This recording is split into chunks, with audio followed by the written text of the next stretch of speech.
Desigualdad social, estigmatizaciones, exclusión, un modelo económico material dominado por el capitalismo, donde la realización del hombre depende de cuánto dinero y bienes materiales haya acumulado, y el constante asedio de los medios de comunicación promoviendo la adquisición competitiva de riqueza como símbolo de estatus y prestigio, son las principales fuentes y el contexto de la violencia que hoy en día se vive en algunos países de América Latina. Según datos suministrados por CEPAL, en América Latina, el número de pobres en términos absolutos pasó de 130 millones en 1970 a 203 millones en 1990. Mientras que la proporción de personas en estado de pobreza alimentaria relativa pasó de 41% en 1980 a 47% en 1990. En el caso de Venezuela, para el año 1998, el 26% de los 5 millones de hogares del país vivían en pobreza extrema. La historia es un profeta con la mirada vuelta hacia atrás, por lo que fue y contra lo que fue, anuncia lo que será.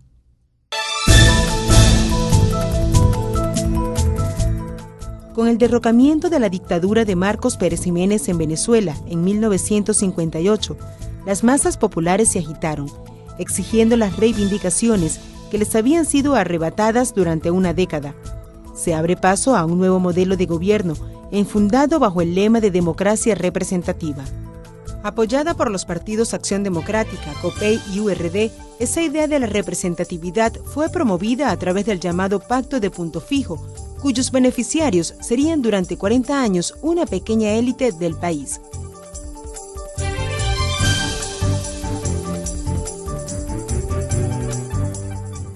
La gran paradoja, el derrocamiento de la dictadura militar vino acompañado de la profundización del neoliberalismo, trayendo como consecuencia inexorable grandes desigualdades sociales, políticas y económicas generadoras de violencia. El origen de la violencia podríamos tenerlo en cuenta en Venezuela desde que comienza un sistema de exclusión social, un sistema de anulación del otro, y entonces el conflicto, que es algo natural, emerge luego de una manera mucho más abrumadora que simplemente las diferencias entre los seres. Nosotros nos percibimos, hombres y mujeres venezolanas, de cualquier tolda política, como un pueblo pacífico. Sin embargo, en Venezuela ocurrió un hecho en el 89 que se denominó el Caracazo, que nos tumbó la venda de los ojos. Allí irrumpen venezolanos y venezolanas violentamente contra el orden estatuido. Nos quedamos atónitos, los medios de comunicación social, inclusive las fuerzas del orden del Estado venezolano, se quedan paralizados y no actúan, porque habíamos manejado en esos últimos años la creencia de que nosotros éramos la mejor democracia de Latinoamérica, donde estábamos resolviendo por vías pacíficas y muy democráticas todos los problemas y las necesidades del país. Estábamos haciendo un recorrido absolutamente en paz y democrático. Cuando surge este Caracazo, que irrumpe la población y además comienza a tomar para sí los bienes materiales de la cultura, ¿verdad? Descubrimos que ya esa Venezuela polarizada existía una polarización económica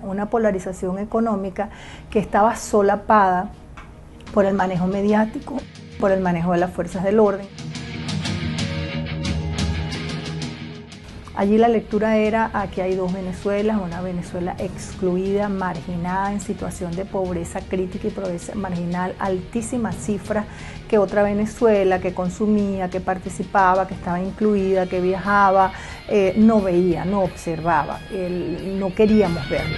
Si yo anulo el otro, no lo tomo en cuenta, no lo visibilizo, no tiene un espacio dentro de mi discurso general, entonces ese otro necesitará irrumpir de alguna manera, y esa irrupción casi siempre es explosiva.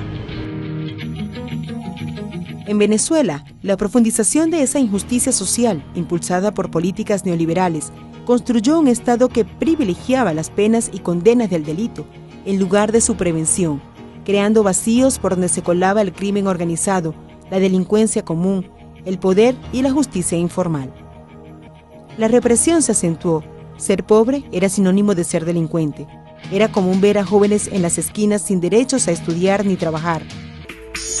Los medios de comunicación asediaban con ofertas engañosas y programaciones que incitaban al consumismo desenfrenado, dando pie a una raíz que hoy se remarca en inseguridad. Por lo general, lo que nos han hecho creer en la sociedad moderna, desde todos los discursos, que el enemigo de la sociedad es ese delincuente. Y no necesariamente quien hace que ese delincuente sea delincuente.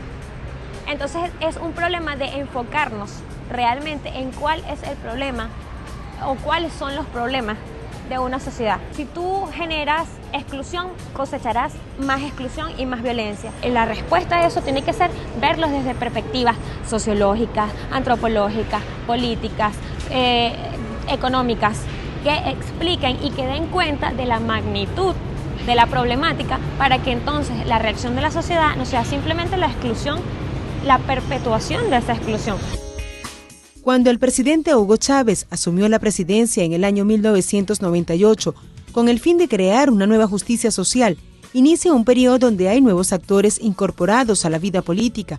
Su gobierno estuvo desde un primer momento dirigido a la inclusión social y educativa, transformando los factores estructurales generadores de violencia en el país.